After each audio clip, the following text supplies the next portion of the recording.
George Strait surprises elderly fan in nursing home with unexpected visit. His reaction will make you cry. The clock on the yellowed wall of Pinehurst Nursing Home ticked with the relentless rhythm of forgotten time, each second echoing through. Corridors that smelled of disinfectant and broken dreams. In room 207, Harold Thompson sat by the window, his weathered fingers tracing patterns on the condensation that had formed on the glass during another cold Texas morning. At 87, his body had betrayed him in ways he never imagined possible, but his mind remained sharp as the day he first heard a young man with a voice like honey and heartbreak walk into his makeshift studio in San Antonio. The radio beside his narrow bed crackled to life, and the opening notes of "All My Exes Live in Texas" filled the sterile air. Harold's cloudy blue eyes, ravaged by glaucoma but still capable of tears, immediately brightened. His lips began to move silently, forming every word of the song he had heard 1,000 times, the song that transported him back to 1976, when the world was full of possibilities, and he was Harold Thompson, the producer who could spot talent from a mile away. "There you go again, old man, talking to yourself," Nurse Patricia Williams said as she wheeled her medication cart into the room. Her voice carried the weary tone of someone who had heard too many stories from too many forgotten souls.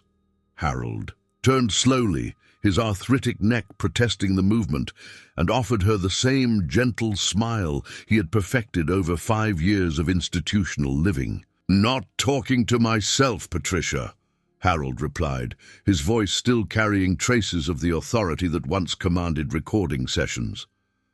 "I'm remembering when this song was just a melody humming in a young man's head, before it became the masterpiece that made George Strait a legend." He gestured toward the radio with a trembling hand. "I was there when he first sang it, you know, helped him work out the arrangement, suggested the key change in the chorus." Patricia had heard this story dozens of times, along with countless others about Harold's supposed connections to country music royalty.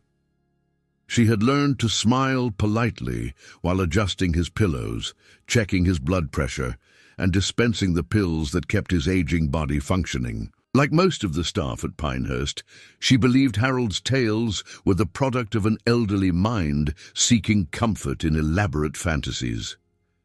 Before you continue reading this incredible story of forgotten dreams and unexpected reunions, we'd love to hear from you in the comments below.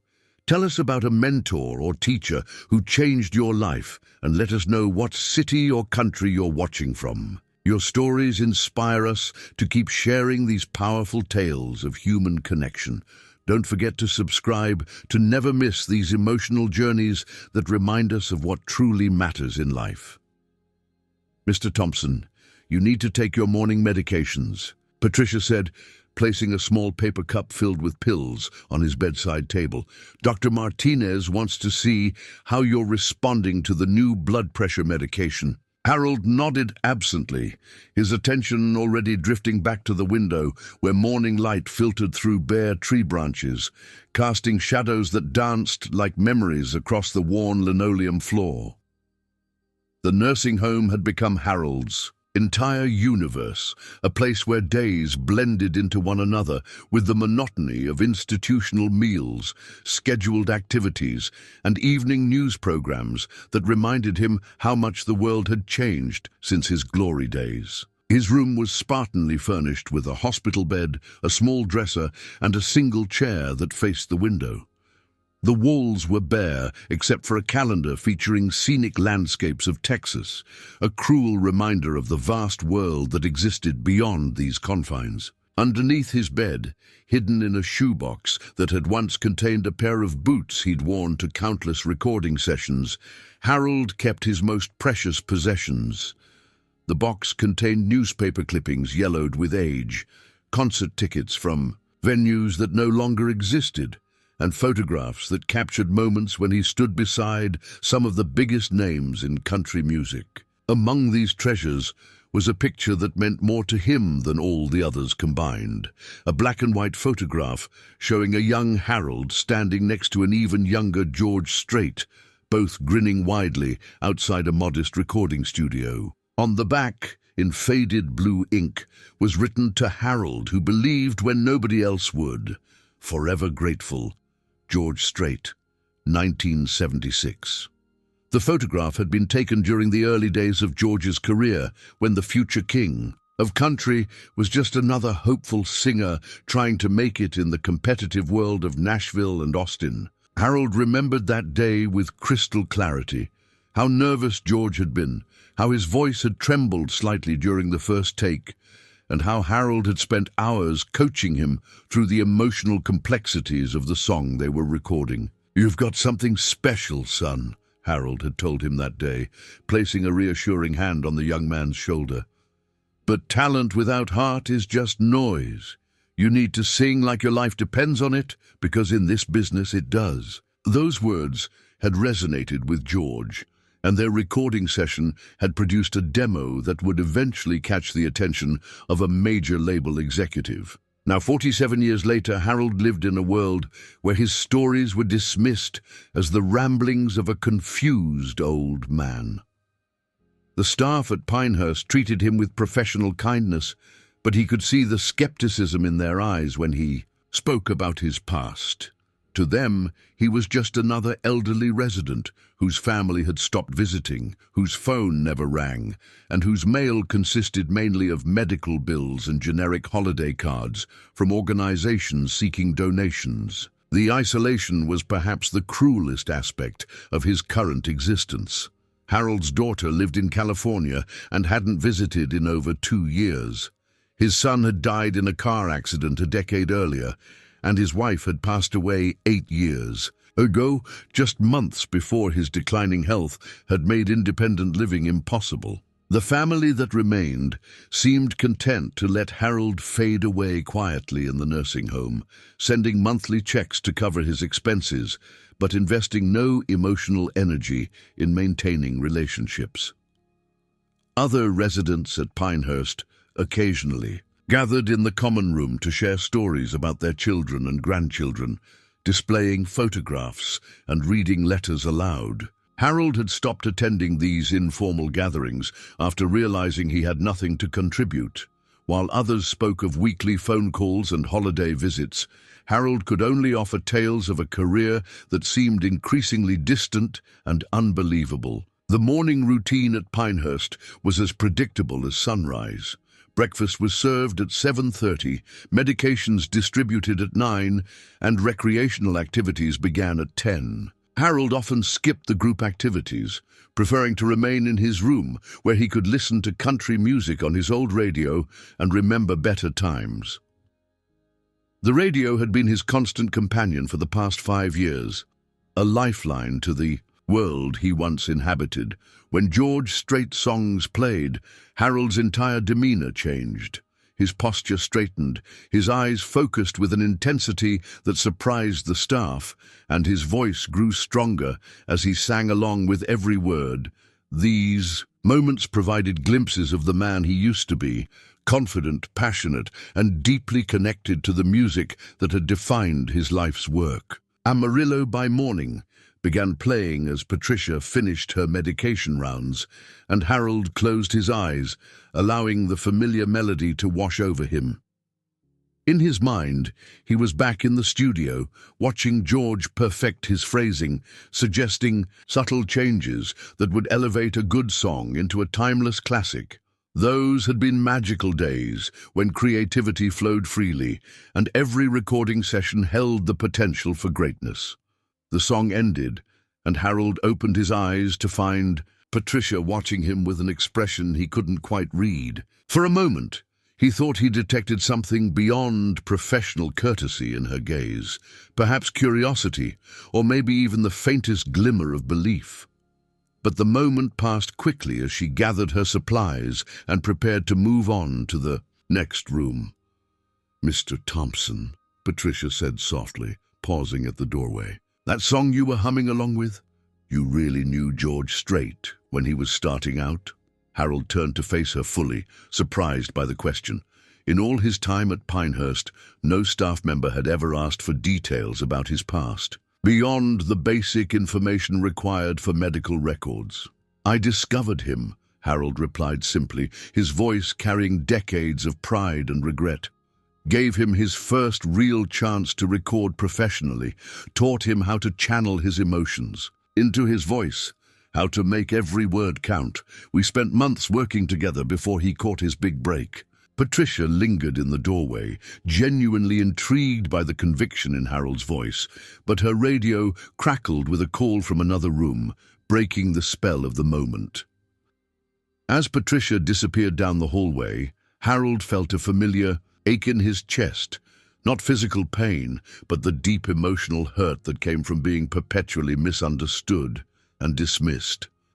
He had been dealing with this isolation for years, watching as his stories were treated like delusions and his achievements were forgotten by a world that had moved on without him. The morning sun climbed higher, casting new patterns of light across Harold's small room, and somewhere in the distance he could hear the sounds of the nursing home coming to life. Doors opening and closing, conversations in the hallway, the rumble of breakfast carts being wheeled from room to room.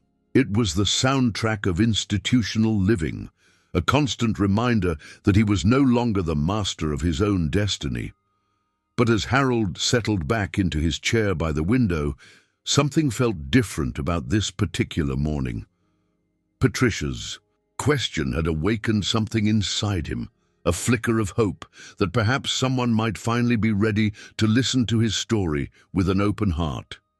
Little did he know that this day would mark the beginning of a journey that would transform not only his own life, but the lives of everyone around him, proving that sometimes the most extraordinary changes begin with the simplest moments of human connection. The afternoon recreational activities at Pinehurst Nursing Home were designed with the best intentions, but Harold Thompson had long ago stopped participating in what he privately called organized cheerfulness. While other residents gathered in the main common room for bingo or chair exercises, Harold preferred the solitude of his room, where memories felt more real than the present moment. From his window, he could see the parking lot where family members arrived for visits that never came for him. Every Sunday afternoon, cars would pull up carrying children, grandchildren, and great-grandchildren who brought flowers, homemade cookies, and news from the outside world. Harold had memorized the visiting patterns of his fellow residents, knowing which cars belonged to which families, understanding the rhythm of love and connection that surrounded him but never included him. Mrs. Elena Vasquez, in room 205, received visits from 7 grandchildren every other weekend.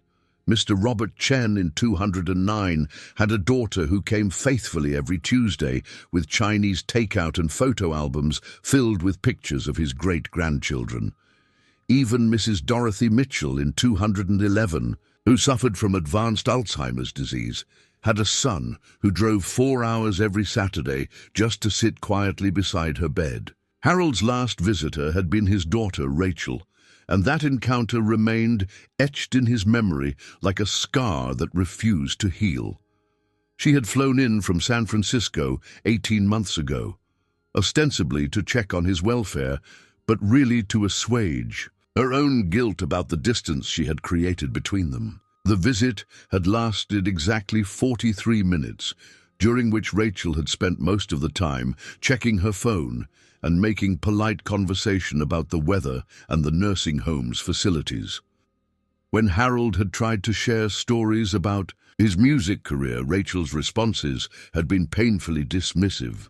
"Dad, you need to focus on the present," she had said with the patronizing tone of someone addressing a confused child. "These old stories about famous people aren't helping you adjust to your new life here." Her words had stung more than any physical ailment Harold had endured. The truth was that Rachel had never really understood her father's work in the music industry. Growing up, she had been embarrassed by his long hours in recording studios, his association with what she considered unsophisticated country music, and his tendency to prioritize his artists over family dinners and school events. When Harold's career had peaked in the late 70s and early 80s, Rachel had been a teenager more interested in pop music and social status than her father's professional achievements. Now, as Harold sat by his window watching the autumn leaves fall, he wondered if his children had ever truly known him at all. His son David had been different, more curious about the music business, more willing to spend hours listening to Harold's stories about recording sessions and studio magic, but David's death in that terrible car accident had taken away Harold's strongest family connection, leaving him with relationships that felt hollow and obligatory.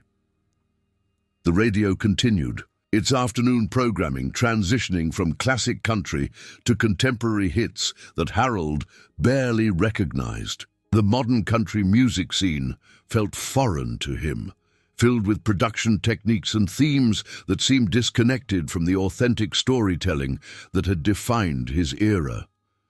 When a George Strait song came on, Harold's attention sharpened immediately, and he found himself transported once again to those magical days in the studio. He remembered one particular session in November of 1976, when George had been struggling with a ballad that required tremendous emotional vulnerability.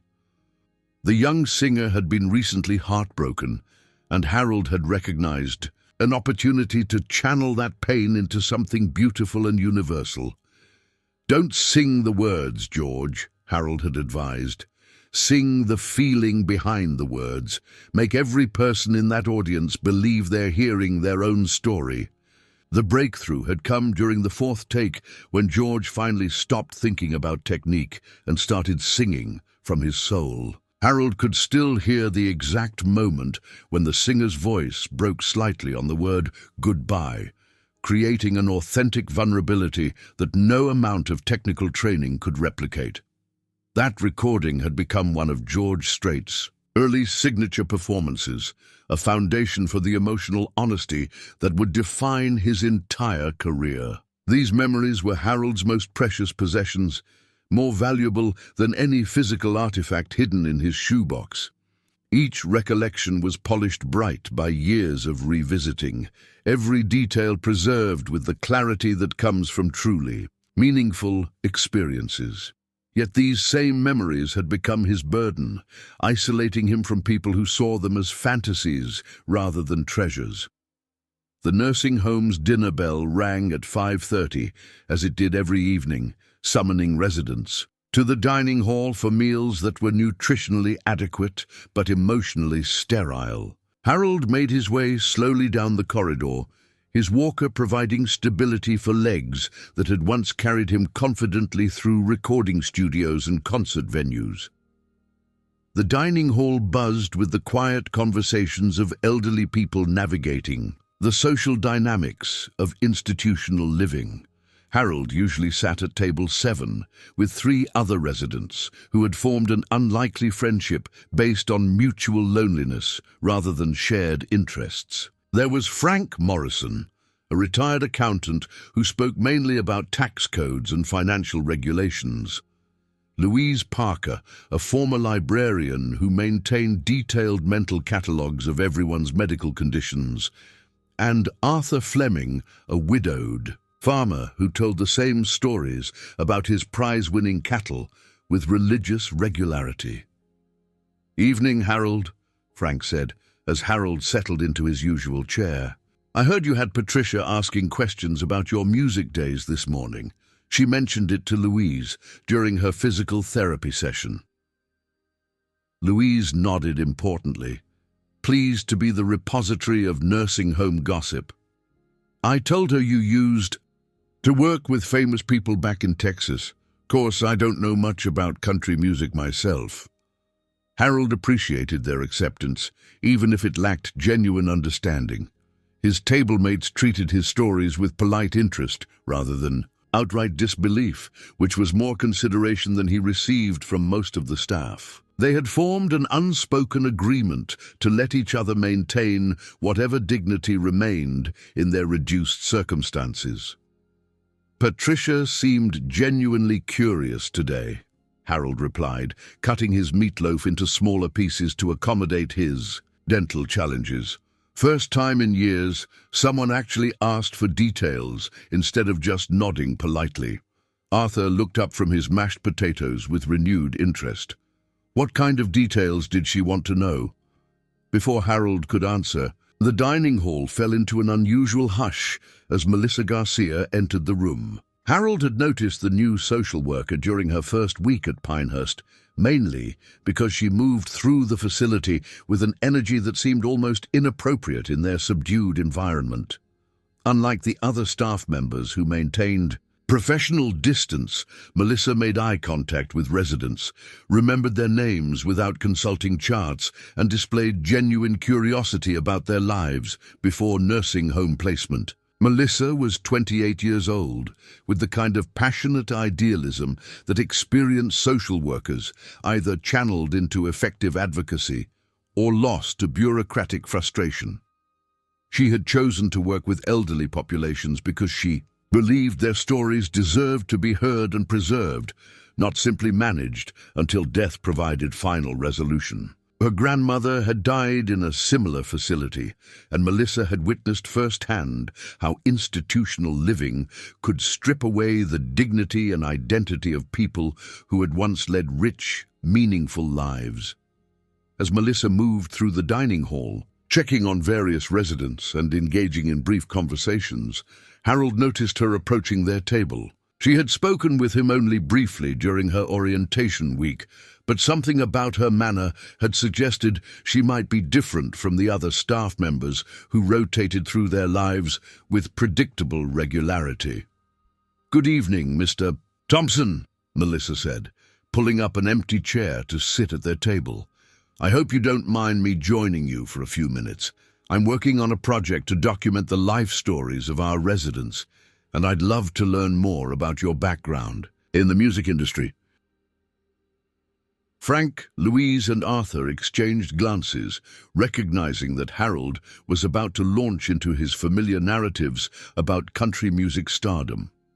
Harold felt his pulse quicken with an emotion he hadn't experienced in months, the possibility that someone might actually want to hear his stories with genuine interest rather than professional obligation. Melissa's dark eyes held an intensity that reminded him of young musicians he had worked with decades ago, hungry artists who understood that every conversation might contain the key to their future success. "I spent most of my career in Texas," Harold began cautiously, studying Melissa's face for signs of the polite skepticism he had learned to expect. "Worked with a lot of artists who went on to become household names. George Strait was probably the most successful, but there were others too, folks who might not have made it as big, but who created some beautiful music during their time with me." Melissa leaned forward slightly, her posture indicating complete attention. "How did you discover George Strait? Was he already performing professionally when you met him?" The specificity of her question surprised Harold, suggesting she had done some research or at least given serious thought to his background. "He was playing small venues around San Antonio," Harold replied, his voice growing stronger as he sensed genuine interest. Had this incredible natural talent but needed someone to help him understand how to use it effectively. Raw talent is just the beginning. You need to learn how to connect with audiences, how to choose songs that showcase your strengths, how to develop your own authentic style rather than imitating other performers. As Harold spoke, he noticed Melissa taking notes in a small journal, capturing not just his words, but the passion that animated his recollections. For the first time in years, Harold felt like his memories were being treated as historical documents, rather than entertainment for bored nursing home staff. The conversation continued through dinner and beyond, with Melissa asking detailed questions about recording techniques, artist development, and the business side of the music industry. When the evening meal concluded and residents began returning to their rooms, Melissa remained seated at the table, her journal filled with notes and her expression thoughtful. "Mr. Thompson," she said quietly, "I'd like to continue this conversation tomorrow if you're willing. Your experiences in the music industry sound fascinating, and I think other people would be very interested in hearing these stories."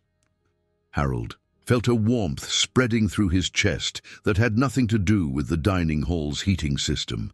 For the first time since arriving at Pinehurst, someone was treating him like an expert rather than a patient, recognizing the value of his professional experience rather than focusing solely on his current limitations. As he made his way back to room 207, Harold found himself anticipating tomorrow with an emotion he had almost forgotten how to feel: hope.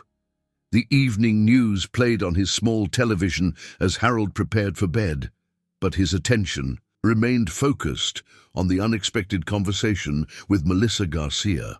Something about her genuine curiosity and detailed questions suggested she might be the person who could finally help him bridge the gap between his illustrious past and his forgotten present, though he had no idea just how dramatically this young social worker was about to change his life. Melissa Garcia arrived at Pinehurst Nursing Home the following morning with a sense of purpose that had kept her awake most of the night. Harold Thompson's stories had resonated with her in ways she hadn't expected, triggering memories of her own grandmother's tales about working as a seamstress for Hollywood studios in the 1950s. Those stories had seemed fantastical to young Melissa until she discovered her grandmother's collection of photographs with movie stars, proving that extraordinary lives often hide behind ordinary circumstances.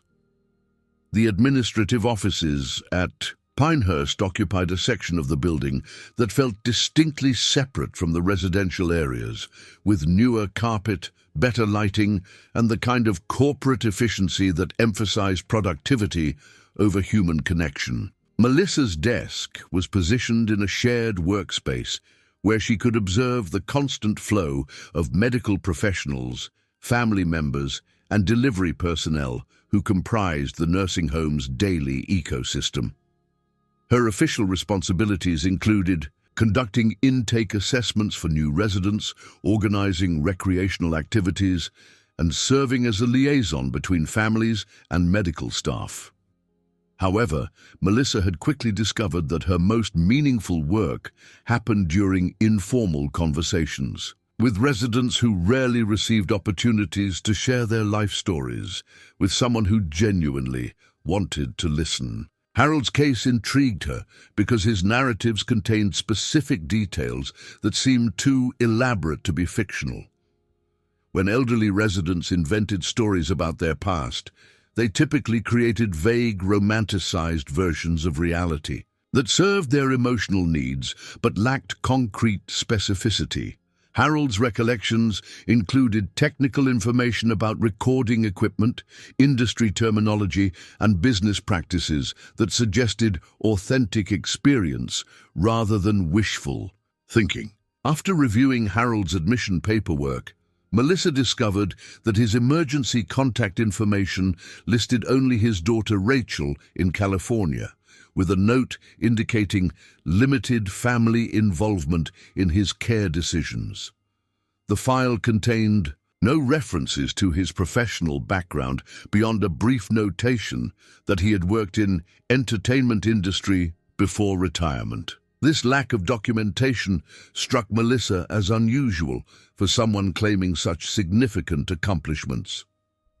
During her lunch break, Melissa decided to visit Harold's room to continue their conversation from the previous evening.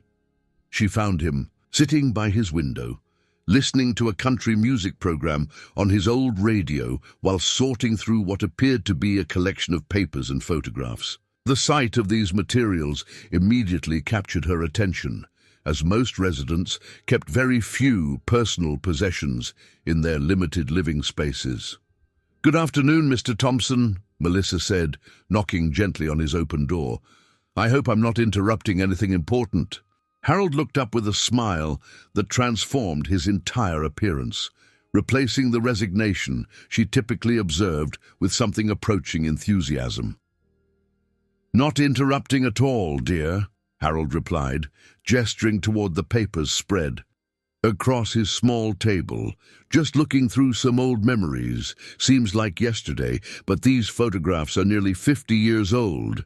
Melissa approached the table with genuine curiosity, immediately noticing the professional quality of several black and white photographs that appeared to have been taken in recording studios. "May I look at these with you?" Melissa asked, respecting Harold's ownership of these obviously precious possessions. Harold nodded eagerly, pleased to have someone show interest in his memorabilia. "I keep most of my important things in that box under the bed, but sometimes I like to spread them out and remember what those days felt like." Melissa helped Harold retrieve a shoebox from underneath his bed, immediately noticing its weight and the careful way Harold handled it. Inside, she discovered a treasure trove of music industry artifacts that took her breath away. Newspaper clippings from the Austin American-Statesman and Houston Chronicle detailed recording sessions and album releases. Concert tickets from venues across Texas bore dates from the 1970s and early 80s. Promotional materials featured Harold's name as producer on multiple projects. But it was the photographs that provided the most compelling evidence of Harold's claims. Image after image showed him working alongside musicians in professional recording environments. Studio shots captured him operating mixing boards, directing recording sessions, and consulting with artists who appeared young and eager for guidance. In several photographs, Harold looked confident and authoritative, clearly comfortable in his role as creative leader. Then, Melissa found the photograph that changed everything. A black and white image showed Harold standing next to a young man, with an unmistakable face and posture that she immediately recognized as George Strait, even without the cowboy hat that would later become his signature accessory. Both men were grinning widely, and the studio setting suggested this was a working session rather than a casual encounter. Melissa turned the photograph over and found the handwritten message that Harold had mentioned. To Harold, who believed when nobody else would. Forever grateful, George Strait, 1976. The inscription was clearly authentic, written in blue ballpoint pen that had faded with age but remained completely legible. The casual tone and specific date convinced Melissa that this was genuine correspondence rather than fabricated evidence. "Mr. Thompson," Melissa said softly, feeling emotions she couldn't quite identify.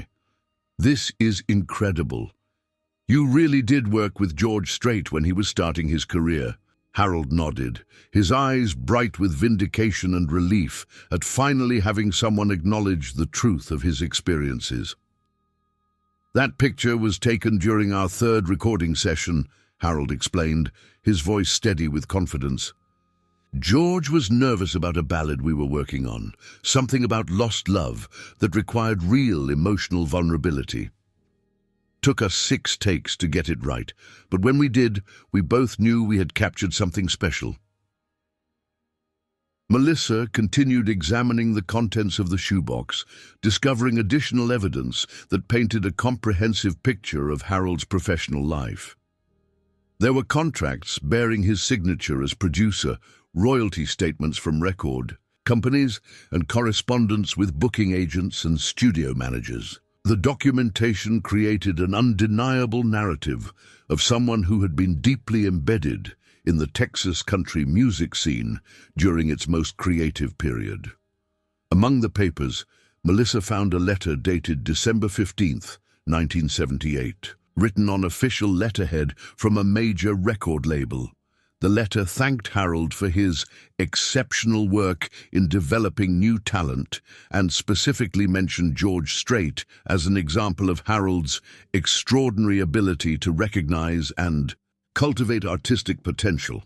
The formal business language and specific references convinced Melissa that Harold's stories were not only true, but probably understated the significance of his contributions. "Why doesn't anyone here know about your background?" Melissa asked, genuinely puzzled by the disconnect between Harold's documented achievements and his current treatment as a confused elderly resident. Harold's expression grew sad as he carefully returned the photographs to their protective arrangement in the shoebox. "People see an old man with health problems and assume his mind is going too," Harold replied with resignation that broke Melissa's heart. "When I first arrived here, I tried sharing stories about my career, but the staff treated them like fantasies. After a while, you learn to keep quiet rather than be patronized or ignored." Melissa felt anger building in her chest as she considered how Harold had been dismissed and marginalized by people who should have been honoring his experiences and accomplishments. The systematic disregard for his stories represented everything she found frustrating about institutional elder care, where residents were often reduced to medical conditions rather than being recognized as complete human beings with rich histories. "Mr. Thompson, would you be willing to let me help you reconnect with some of the people from your past?" Melissa asked impulsively, driven by a sense of justice that demanded action. "George Strait is still performing, still touring. Maybe he would want to know where you are, what's happened to you." Harold's expression shifted through several emotions: hope, fear, excitement, and doubt competing for dominance. "I think about that sometimes," he admitted quietly. "Wonder if George ever remembers our time together, if he knows how much those early sessions meant to me. But famous people move on, surround themselves with new people. Probably wouldn't even remember my name." Melissa disagreed completely, convinced that someone who had written such a heartfelt inscription on a photograph would not easily forget the person who had provided crucial early support. Her experience with human psychology suggested that successful people often remained deeply grateful to mentors who had believed in them during vulnerable periods of their careers. "Will you let me try to contact him?" Melissa asked, already formulating plans for tracking down George Strait's management team. "The worst thing that could happen is no response, but maybe, just maybe, he would want to know about your situation." Harold considered her proposal for several long moments, weighing his desire for reconnection against his fear of disappointment. "I suppose it couldn't hurt to try," Harold said finally, his voice carrying more hope than Melissa had heard from him since their first conversation. "Though I don't know how you'd even reach someone like George Strait. Probably has managers and assistants filtering his communications." Melissa spent the remainder of her workday researching George Strait's current management and touring schedule. She discovered that he maintained an active concert schedule despite being in his 70s, continuing to perform for audiences who had followed his career for decades. His official website provided contact information for fan mail and business inquiries, though Melissa suspected these channels were managed by staff members rather than reaching the artist directly. That evening, Melissa drafted her first letter to George Strait's management team. She chose her words carefully, explaining Harold's situation without being overly emotional, providing specific details about their professional relationship, and including copies of the photographs and documentation she had discovered. The letter emphasized Harold's current isolation and the upcoming closure of Pinehurst Nursing Home, creating urgency without seeming manipulative. Over the following weeks, Melissa sent multiple communications through different channels. She mailed letters to George Strait's record label, his booking agency, and his fan club headquarters. She sent emails to every address she could find associated with his professional organization. She even tried reaching out through social media platforms, hoping that someone in his extended team might notice her messages and pass them along. Each day brought disappointment as her efforts seemed to disappear into the vast machinery of celebrity management. Melissa began to understand how difficult it was for ordinary people to reach famous individuals, even with legitimate and heartfelt purposes. The layers of protection that surrounded successful entertainers made direct communication nearly impossible. Harold remained patient and grateful throughout Melissa's campaign, though she could see hope and desperation warring in his expression whenever she updated him on her progress. The nursing home's closure date continued approaching relentlessly, adding pressure to her efforts and reminding both of them that time was running out for any possible reunion. 3 weeks into her communication campaign, Melissa received a phone call that would change everything. The voice on the other end belonged to someone who had been searching for Harold Thompson for longer than Melissa could have imagined, and the conversation that followed would set in motion events that neither Harold nor Melissa could have predicted in their wildest dreams. The phone call came on a Tuesday afternoon while Melissa Garcia was completing her weekly activity reports in the administrative office of Pinehurst Nursing Home. She almost didn't answer the unfamiliar number, assuming it was another vendor or insurance representative, but something prompted her to pick up on the fourth ring. The voice on the other end belonged to a woman named Sarah Mitchell, who identified herself as George Strait's personal assistant and longtime friend.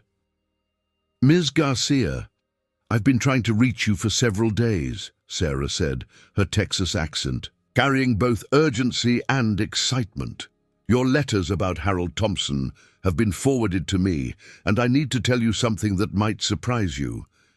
Mr. Strait has been looking for Harold for over 15 years. Melissa felt her heart begin racing as Sarah continued explaining that George Strait had never forgotten his early mentor and had often spoken about wanting to reconnect with the man who had given him his first real chance in the music industry. "George talks about Harold all the time," Sarah revealed. "He credits Harold with teaching him everything about connecting with audiences, about singing from the heart instead of just hitting the right notes.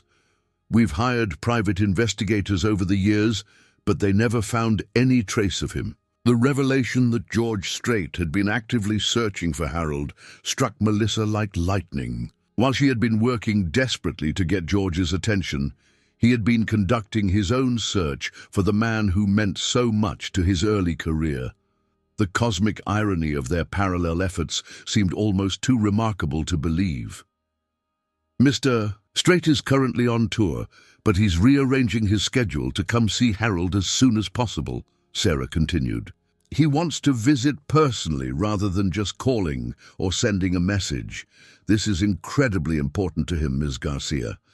Harold Thompson changed his life in ways that most people never understood." Melissa found herself struggling to process the magnitude of what Sarah was telling her.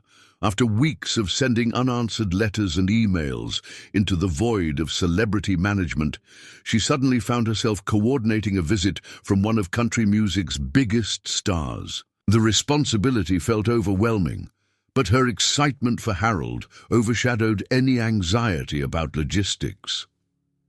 "When would he be able to visit?" Melissa asked, already calculating how much time remained before Pinehurst's closure and the dispersal of its residents to different facilities across the state. Sarah consulted what sounded like a busy tour schedule before responding that George could arrive within 48 hours if that timing worked for Harold and the nursing home administration. Melissa spent the rest of that afternoon in a state of controlled chaos, coordinating with nursing home administrators who initially responded with skepticism until Sarah Mitchell called them directly to confirm the visit. The idea that George Strait would personally visit their modest facility seemed so improbable that several staff members assumed Melissa had fallen victim to an elaborate prank. Director James Webster, a pragmatic man who had managed Pinehurst for 12 years, required extensive verification before agreeing to accommodate what he termed this unusual request. Only after speaking directly with George Strait's management team and receiving official confirmation, did he begin to grasp the significance of what was about to happen. "You're telling me that Harold Thompson, the old man in room 207 who claims he worked with famous musicians, actually produced records for George Strait?" Webster asked Melissa during an emergency meeting in his office.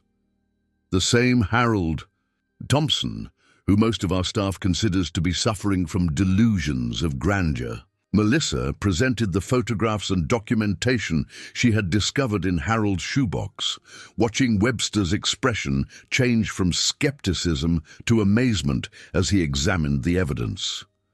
The authenticity of the materials was undeniable, forcing him to confront the uncomfortable reality that his facility had been systematically dismissing and marginalizing a man whose professional achievements exceeded those of everyone on their staff combined. Preparing Harold for George's visit required delicate handling, as Melissa wanted to manage his expectations while allowing him to experience the full joy of this unexpected reunion. She found Harold in his usual position by the window, listening to country music and watching the world beyond Pinehurst's grounds with the patient resignation of someone who had learned not to expect surprises. "Mr. Thompson, I have some news that might sound unbelievable," Melissa began, sitting down beside his chair and taking his weathered hands in hers. "George Strait received my letters about you, and he wants to come visit. In fact, he's been looking for you for years."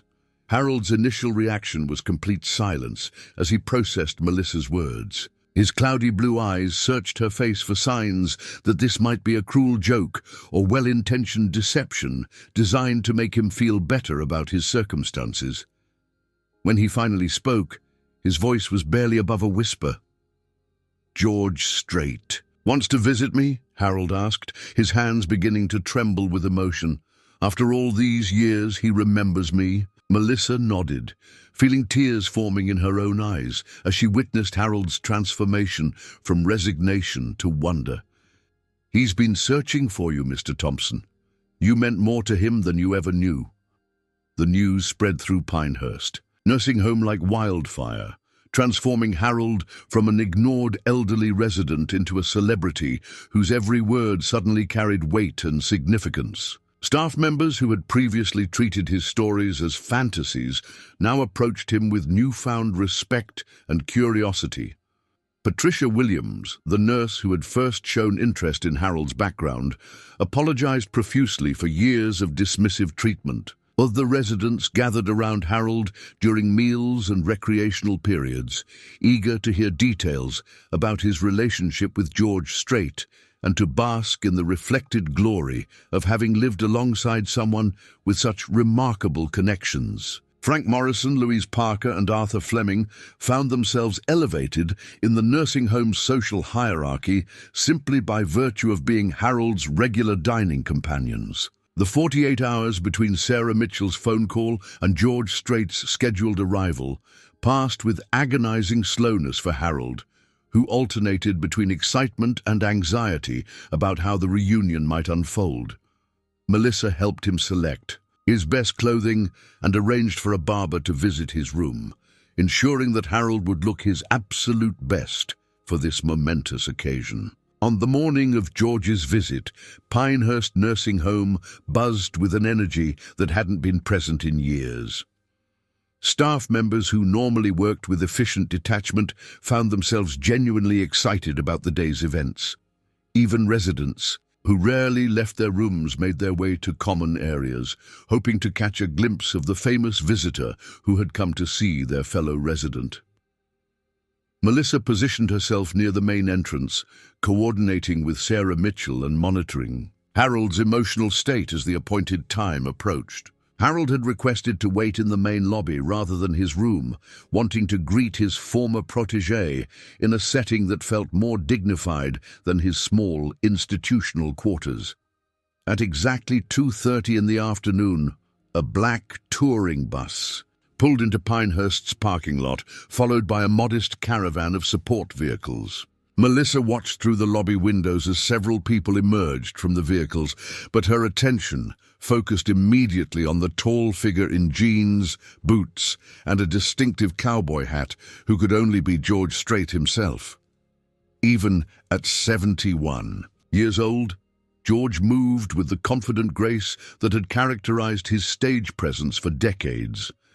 His face showed the effects of time and countless performances, but his bearing remained strong and purposeful as he approached the nursing home's entrance. Sarah Mitchell walked beside him, along with what appeared to be a small security detail and a photographer who Melissa assumed was there to document this historic reunion. The lobby fell into complete silence as George Strait entered Pinehurst nursing home, removing his hat in a gesture of respect that immediately endeared him to the assembled residents and staff. His eyes swept the room until they found Harold, who had risen unsteadily from his wheelchair with Melissa's assistance, his face a mixture of disbelief and overwhelming emotion. The two men looked at each other across the lobby for what felt like an eternity, separated by 47 years of success, failure, triumph, and loss. George's expression showed instant recognition, despite Harold's obvious aging and physical decline, confirming that their connection had remained strong in his memory throughout the intervening decades. "Harold Thompson," George said softly, his voice carrying the same warm tone that had made him beloved by millions of fans. "I've been looking for you for so long."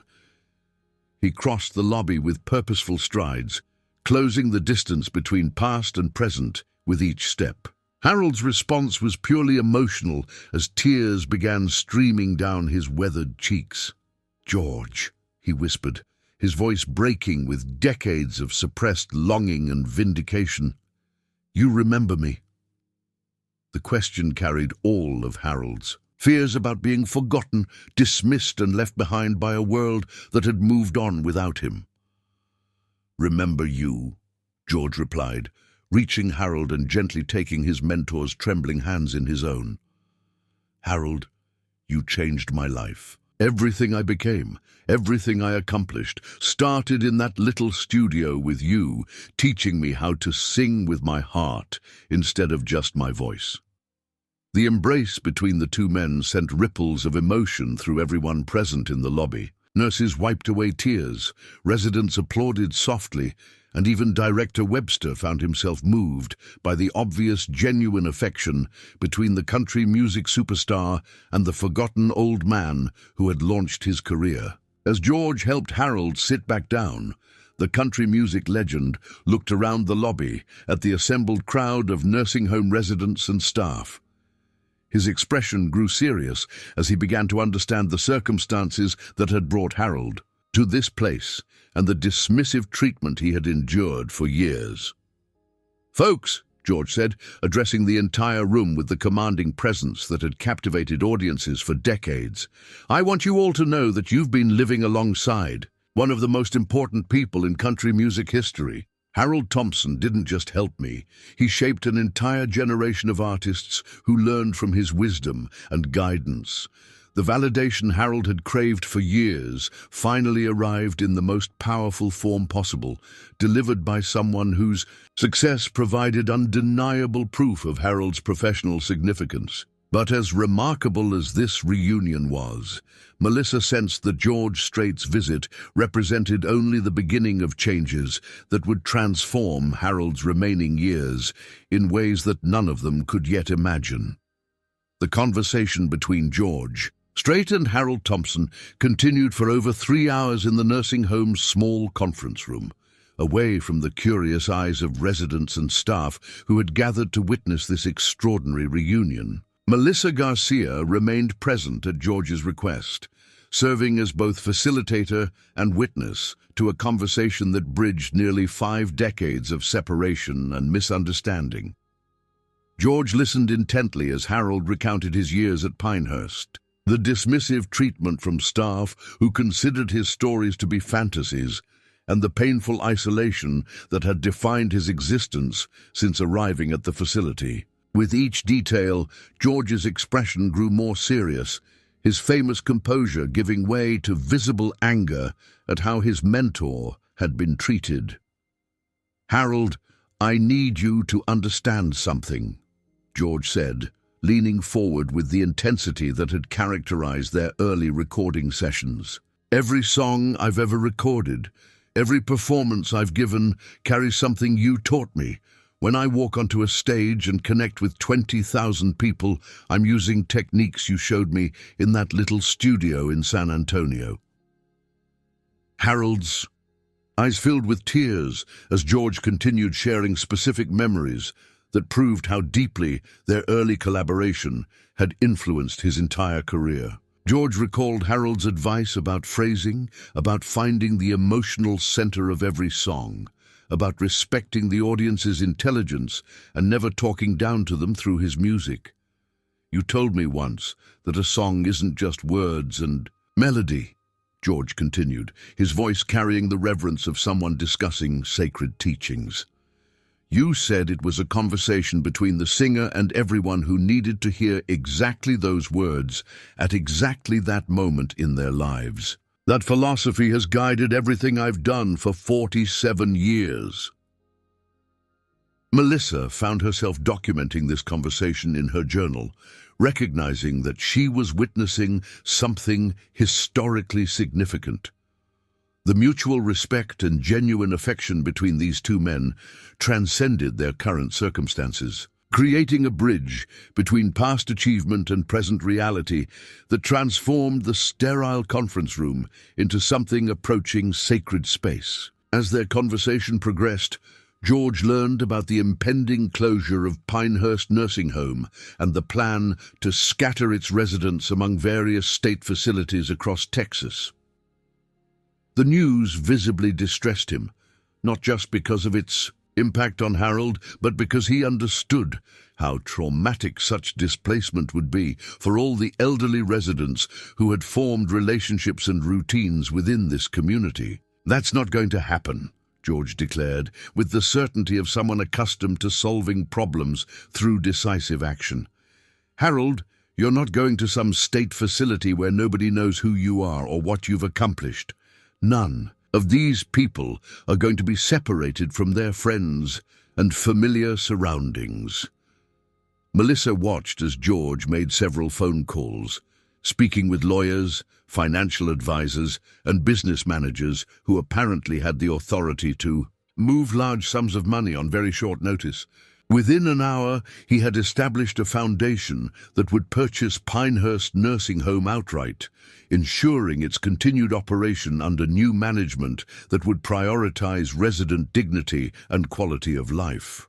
The transformation in Harold was immediate and profound, knowing that his home would be preserved and that his stories were finally being treated with the respect they deserved, seemed to restore years of vitality that institutional living had slowly eroded. His posture straightened, his voice grew stronger, and his eyes regained the sharpness that Melissa had only glimpsed during their earliest conversations.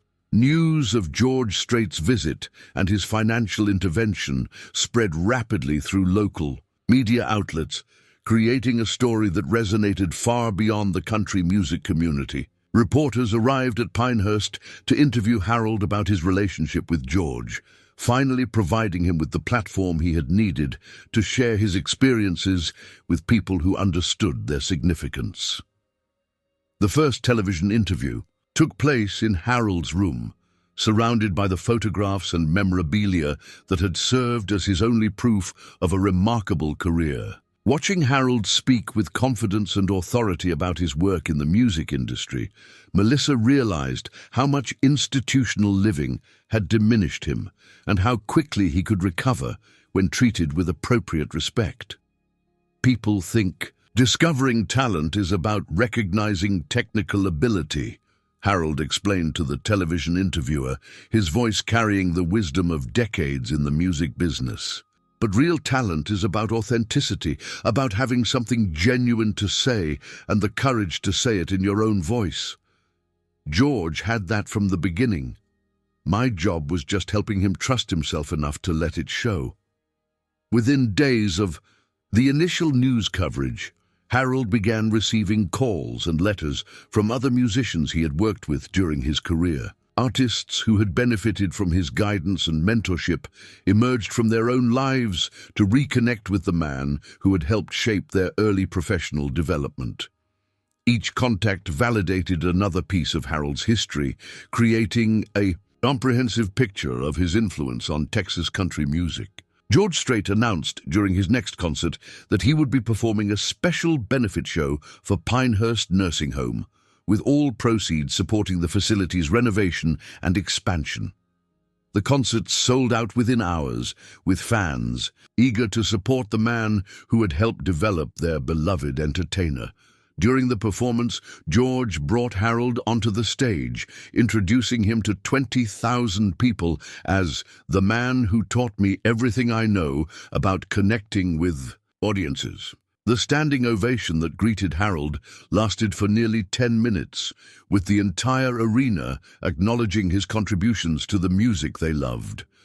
Melissa watched from the wings as Harold absorbed the recognition he had craved for decades, his face glowing with vindication and joy.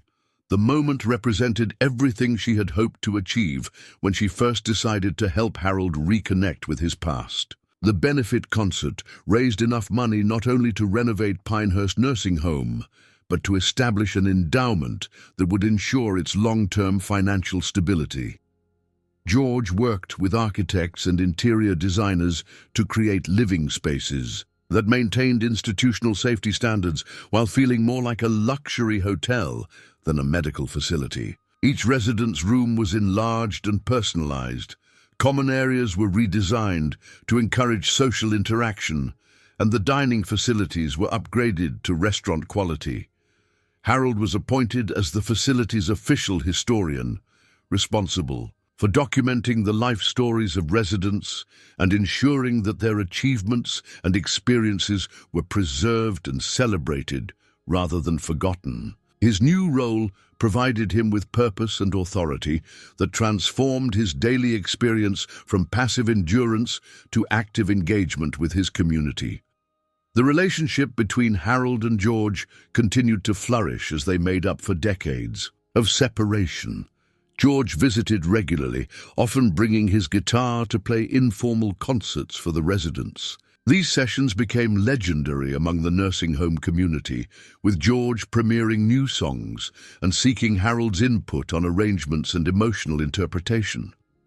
During one particularly memorable visit, George announced that he was recording a new album dedicated to Harold and other mentors who had shaped country music without receiving appropriate recognition. The album would feature songs written specifically about the relationship between teachers and students, about the wisdom passed down from one generation to the next, and about the importance of honoring those who had paved the way for others. Success. The title track, "The Man Who Believed," told the story of Harold and George's early collaboration, with lyrics that captured both the vulnerability of young artists and the generosity of mentors who invested in their potential. When George performed the song for Harold in the renovated music room at Pinehurst, there wasn't a dry eye in the building. Harold lived for 3 more years after George's initial visit, years filled with recognition, purpose, and the deep satisfaction of seeing his professional legacy properly acknowledged. He died peacefully in his sleep at Pinehurst, surrounded by friends, staff members who had learned to appreciate his remarkable history and the knowledge that his contributions to country music would be remembered and celebrated. George Strait delivered the eulogy at Harold's funeral, speaking to a packed church about the man who had changed his life and the lives of countless others through his wisdom, patience, and unwavering belief in the power of authentic artistic expression. The service was attended by dozens of musicians Harold had worked with over the years, creating a reunion of talent that served as the ultimate tribute to his influence. Melissa Garcia, who had been promoted to Director of Resident Services at the newly renovated Pinehurst facility, established the Harold Thompson Memorial Program to ensure that other elderly residents with remarkable life stories would receive the recognition and respect they deserved. The program became a model for nursing homes across the country, proving that institutional care could honor the past while providing excellent present-day support. The foundation, George Strait, created in Harold's honor, continues to operate today, supporting nursing homes and assisted living facilities that prioritize resident dignity and life story preservation. Every year, on the anniversary of their reunion, George performs a special concert at Pinehurst Nursing Home, keeping alive the memory of the man who taught him that success without gratitude is meaningless, and that the greatest gift any person can give another is the belief that their dreams are worth pursuing. Harold Thompson's story became a reminder that extraordinary lives often hide behind ordinary circumstances, that mentorship creates ripple effects that extend far beyond immediate relationships, and that it's never too late to right the wrongs of neglect and misunderstanding. His legacy lives on not just in the music of George Strait and the many artists he influenced, but in the transformed approach to elder care that honors the remarkable histories of people who have lived long enough to accumulate wisdom worth preserving and sharing.